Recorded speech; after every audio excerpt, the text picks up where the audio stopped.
But here's the part nobody wants to talk about. Carol wasn't just immune. She was dangerous to the hive. Every time she felt something raw, anger, grief, disgust, every joined person around her reacted like a glitching machine, convulsing, seizing, collapsing under the weight of an emotion they no longer knew how to process. Think about what that means. For the first time in their perfect euphoric collective, a single human emotion, hers could crack the entire system. And that's why she was never just resisting the hive. She was its greatest threat. And yet, she didn't ask for any of this. She didn't ask to watch the world smile while she burned on the inside. She didn't ask to become the last honest, miserable, painfully aware person on Earth. But the hive didn't hate her. They didn't want to kill her. No. They wanted something much worse. They wanted her to join. Because if she joined, if someone as painfully human as Carol surrendered, every remaining pocket of resistance in the world would collapse. She was the symbol, the proof that humanity could choose something other than synthetic happiness. If she went quiet, the world would too, and the hive knew it. So they gave her what she wanted most. Not comfort, not peace, not answers. They gave her Zosia. Zosia, that sweet-faced, gentle-voiced companion who looked like she had been pulled straight out of Carol's memories. Not chosen at random, not assigned by chance, but designed. Handcrafted from the emotional blueprint of a character Carol once wrote in her book. Someone she created to feel like understanding, to feel like safety, to feel like a home. Tell me that isn't terrifying. Tell me that doesn't make your skin crawl. Because this means something massive. The hive wasn't just connected, it was reading people. Interpreting them, copy their emotional patterns, and using them. Let that sink in. If a consciousness can mimic love, then it can manufacture loyalty. And Zosia became the hive's soft weapon, not a soldier, not a guard, a comfort.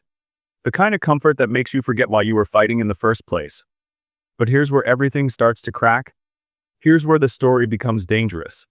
Because Zosia, despite being bound to the hive, felt something. Not much, not enough to break free, but enough to hesitate, pause, enough to look back. And that single tiny, trembling moment of hesitation was the first real fracture in the hive's illusion of perfect unity. And Carol saw it. Oh, she saw it.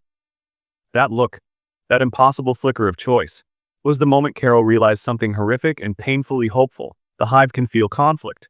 It just doesn't know what to do with it. Which means if Carol can create conflict, she can break them. Not by violence, not by force, but with something far more dangerous: free will. So now imagine Carol standing on that tarmac, jet engines roaring, wind slashing across her face, her chest burning with that unbearable mix of betrayal and clarity. Kumba boarding the plane like a king of the apocalypse.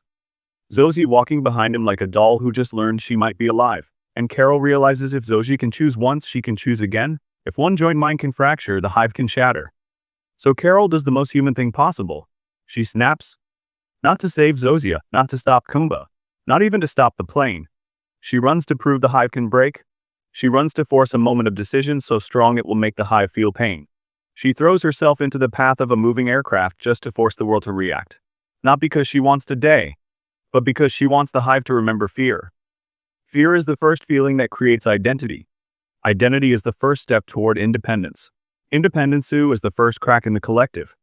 Do you understand the level of psychological warfare Carol just activated? She isn't fighting the hive with guns. She's fighting with emotion. She's weaponizing the very thing the hive sterilized. And the scary part, it might work. But this is where things get dark. Very dark, because Zosia choosing Kumba wasn't just a romantic decision. It was a test. The hive wanted to see whether emotional strain would tear Carol apart, or make her dangerous. They were checking, is Carol breakable, or does she break others? And the answer: they saw her run at that plane. They saw the seizures ripple across the network as her panic spread like wildfire. They saw the hive collapse into spasming, glitching terror. And they realized Carol doesn't break, she corrupts. She infects, not with happiness, not with joy, with humanity. The hive's perfect consciousness has a flaw, and that flaw is her. Now here's where everything in episode 3 shifts. Carol is going to stop running. She's not trying to escape the hive anymore. She's going to live inside it, study it, control it, manipulate it from the inside out. The war changes sides. The question is no longer, how does Carol survive the hive? Now it becomes, can the hive survive Carol? Because if she keeps pushing them into emotional contradictions, desire vs. obedience, attachment vs. unity, love vs. control, conflict, peace, the hive's entire collective programming may collapse. Not physically, consciously, existentially, a consciousness collapse, a meltdown of the mind. So here's the real question for you watching this. If happiness required giving up your identity, your independence, your free will, Would you take it? Or would you choose the pain, the fear, the grief, the loneliness, just to remain you? Comment below because I want to see where humanity stands right now. Don't overthink it. Just answer instinctiveness without identity, or identity without happiness. Because your answer is the whole meaning of this story. But now we have to talk about the one question no one wants to ask her. What if Carol wasn't immune because she resisted? What if she was immune because she was selected? Think about her life before the event. She wasn't happy. She wasn't fulfilled. She wasn't living her best life. She was angry, disconnected, tired of pretending, done with compromising just to fit in. She was already the opposite of the hive. While the world wore massive control, routine politeness, social performancy, Carol was the one who cracked first. She broke before the world broke. And the virus, the joining, the harmony, the unity, it didn't stick to her. Because there was nothing left inside her to surrender. No identity to rewrite, no ego to dissolve, no trauma buried under false joy. She was already raw. The hive didn't infect her because she had already destroyed the version of herself the hive would have overwritten. Let that sink in. Carol didn't resist the infection. The infection had nothing to attach to. So what does that mean? It means Carol is not just immune. She is the anti-opposite organism, the mathematical inversion of the hive. Where the hive spreads by amplifying joy, Carol spreads by amplifying emotion itself. All of her grief, confusion, longing, regret, desire, shame, hope. The hive's happiness is smooth, clean, silent. Carol's humanity is jagged, painful, and real. And real is dangerous, because real spreads faster than control. Now here's where the story gets truly terrifying. We assumed the hive wanted harmony. We assumed the hive wanted peace. We assumed it came to unify. But what if the hive didn't come to save humanity but to neutralize it? Not by war, not by violence, not by invasion, but by removing the part of humans that causes rebellion, passion, anger, individual ambition, the desire to change the world. Because what is the most dangerous creature in the universe? A human who feels something. Wars are fought because people feel. Revolutions ignite because people feel. Art exists because we feel. Love destroys us and saves us because we feel. If you remove that, you remove humanity.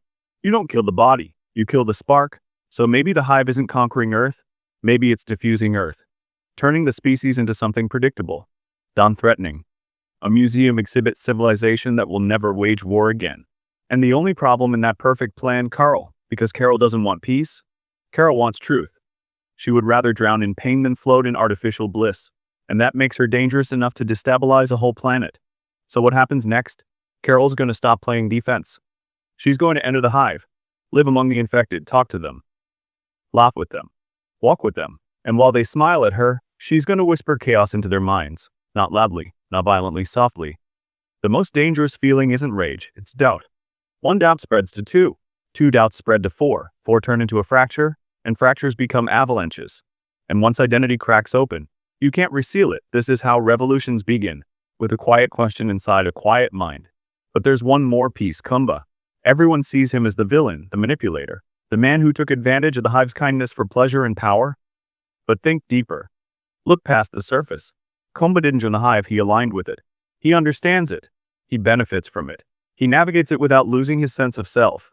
That makes him the only person alive who can speak the hive's language, understand human desire, and negotiate between them. He is the bridge.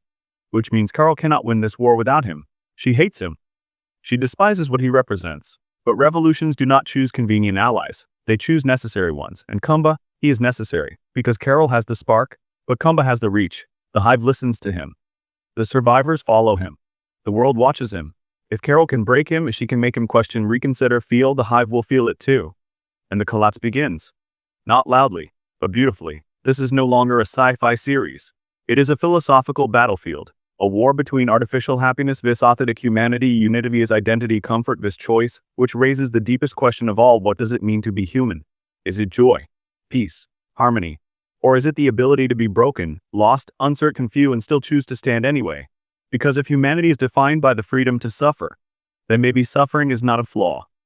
Maybe it is the core. Maybe pain is proof we are alive. And Carol, with all her damage, her rage, her grief, may be the last human left. So now you choose it. Would you join the hive and live forever in peace?